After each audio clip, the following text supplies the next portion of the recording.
আসসালামু আলাইকুম। এখন শুনবেন সংবাদ শিরোনাম। বগুড়ার পাশাপাশি ঢাকার 17 থেকেও মনোনয়নপত্র নিলেন তারেক রহমান। আজই ফয়সলা হচ্ছে ভোটার ইস্যুর। প্রথমবারের মতো যাচ্ছেন গুলশানের কার্যালয়ে। মনোনয়নপত্র দাখিলের সময় শেষ হচ্ছে কাল। রিটার্নিং অফিসার কার্যালয়গুলোতে বেড়েছে ভিড়। চূড়ান্ত প্রার্থী ঘোষণায় হিমশিম খাচ্ছে জোটগুলো। হাদি হত্যার বিচার চেয়ে শাহবাগ ইনকিলাব মঞ্চের অবস্থান। এবার পুলিশও স্বীকার করল ময়মনসিংহ সীমান্ত দিয়ে পালিয়েছে হত্যাকারী ফয়সাল। মেঘালয়ের 2 সহযোগী আটক। খালেদা জিয়া সংকটময় মুহূর্ত পার করছেন জানালো মেডিকেল বোর্ড। দেশবাসীর কাছে দোয়া চেয়েছেন ছেলে তারেক রহমান। আসসালামু আলাইকুম। এতক্ষণ শুনছিলেন সংবাদ শিরোনাম, এখন শুনবেন বিস্তারিত। ঢাকা 17 আসনে প্রার্থী হলেন বিএনপির ভারপ্রাপ্ত চেয়ারম্যান তারেক রহমান। তার পক্ষে মনোনয়নপত্র তুলেছেন একান্ত সচিব এবিএম আব্দুস সাত্তার। সকালে রাজধানীর সেগুনবাগিচা বিভাগীয় কমিশনারের কার্যালয়ে যান এবিএম সাত্তার। এ সময় বিএনপির ভারপ্রাপ্ত চেয়ারম্যানের পক্ষে মনোনয়ন ফর্ম সংগ্রহ করেন তিনি। এদিকে প্রস্তুত তারেক রহমান এবং তার মেয়ে ব্যারিস্টার জাইমা রহমানের পরিচয়পত্র। শনিবার রাতে এ তথ্য নিশ্চিত করেছে ইসির এনআইডি উইং। তবে চূড়ান্ত ভোটার তালিকায় নাম অন্তর্ভুক্ত করার আবেদন আজ নিষ্পত্তি হবে। এরপর মনোনয়নপত্র তোলা এবং দাখিলের জন্য একদিন সময় পাবেন। ঢাকা 17 আসনের গুলশান এলাকার 19 নম্বর ওয়ার্ডে ভোটার হতে আবেদন করেছেন তারেক রহমান ও জাইমা রহমান। 190 ঢাকা 17 আসন থেকে বিএনপির ভারপ্রাপ্ত চেয়ারম্যান ওনার পক্ষে মনোনয়নপত্র সংগ্রহ করার জন্য এবিএম আব্দুস সাত্তার আমাদের এখানে আজকে এসেছেন এবং আমরা প্রস্তুত করে ওনার কাছে আমরা হ্যান্ড ওভার করছি। বিভাগীয় কমিশনার মহোদয় এবং তার যারা কর্মকর্তা আছেন তাদেরকে কৃতজ্ঞতা জানাচ্ছি যে আমি ফর্মটা তাদের কাছ থেকে গ্রহণ করছি এবং আপনাদের কাছেও তার পক্ষ থেকে দোয়া কামনা করছি। আজকে এবং আগামীকালকে এই 2 দিনই শেষ দিন মনোনয়নপত্র জমা এবং দাখিলের জমা এবং মনোনয়নপত্র নেয়ার। আজকে সকালেই বিভাগীয় কার্যালয়ে আসলে তারেক রহমানের পক্ষ থেকে এবিএম আব্দুস সাত্তার এসেছিলেন। তার মনোনয়নপত্রটি তুলেছেন তিনি। এই মাত্র কিছুক্ষণ আগে বিএনপির 10 আসন থেকে বিএনপির পক্ষ থেকে আসলে ঢাকা 10 আসনের যিনি প্রার্থী বিএনপির শেখ রবিউল আলম তিনি এসেছিলেন। তিনি কার্যালয়ে ভেতরে প্রবেশ করেছেন, হয়তো মনোনয়নপত্র তিনি জমা দেবেন, এরপরে হয়তো তিনি গণমাধ্যমের সামনে এসে কথা বলবেন। এভাবেই কিন্তু আসলে বিকেল 5টা পর্যন্ত যেহেতু সময়ে অনেকেই আসতে পারেন জমা দেওয়ার জন্য, সেটার জন্য আমরা অপেক্ষা করছি।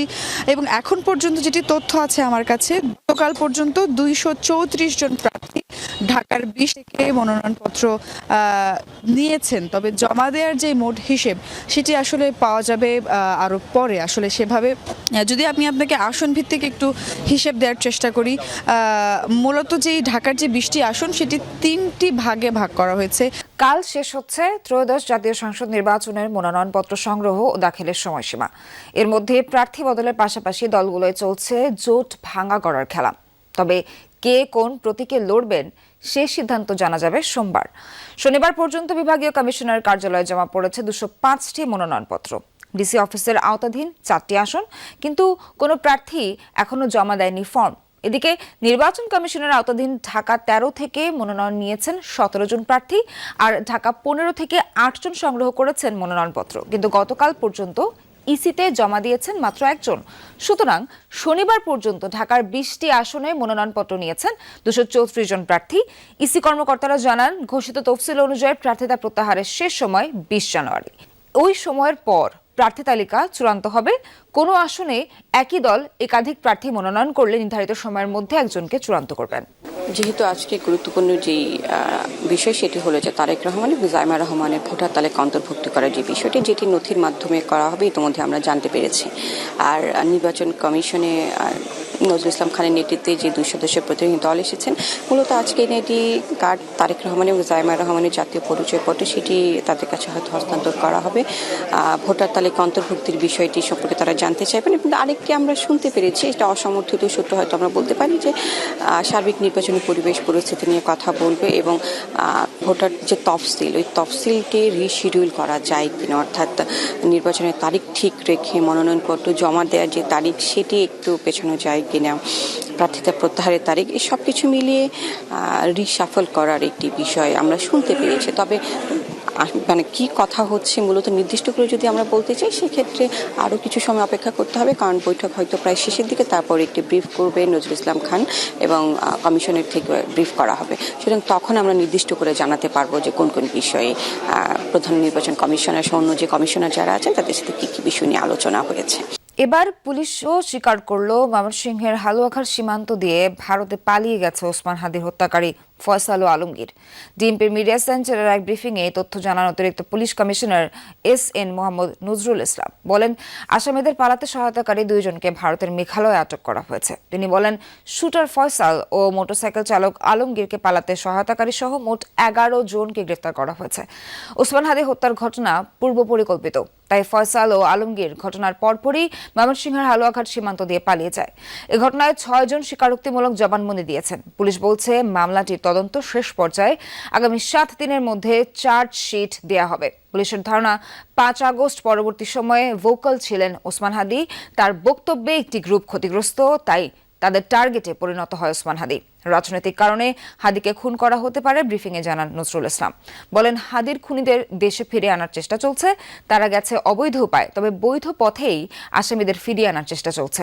এর আগে হাদির হত্যাকাণ্ড নিয়ে অনুসন্ধানী প্রতিবেদন সম্প্রচার করে যমুনা নিউজ। সেখানে উঠে আসে হত্যাকারীদের হালুয়াঘাট সীমান্ত দিয়ে পালানোর তথ্য।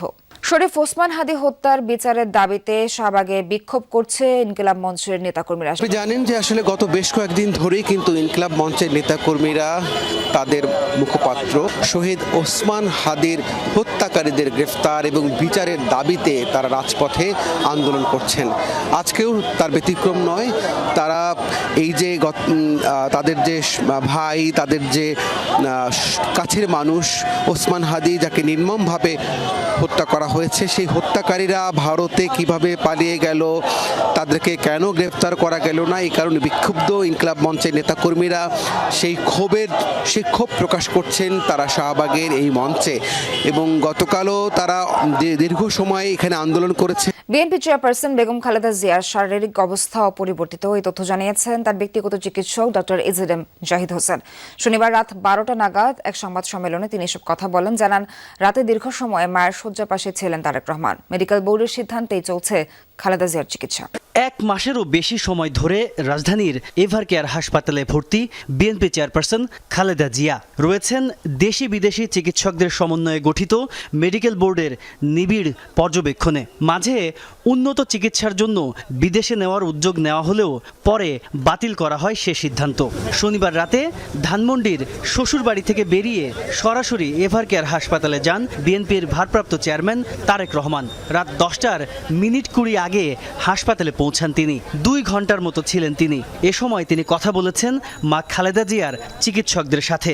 রাত 12টার দিকে হাসপাতাল থেকে বেরিয়ে যান তারেক রহমান। পরে খালেদা জিয়ার শারীরিক অবস্থা জানাতে ব্রিফ করেন মেডিকেল বোর্ডের অন্যতম সদস্য ডাক্তার AZM জাহিদ।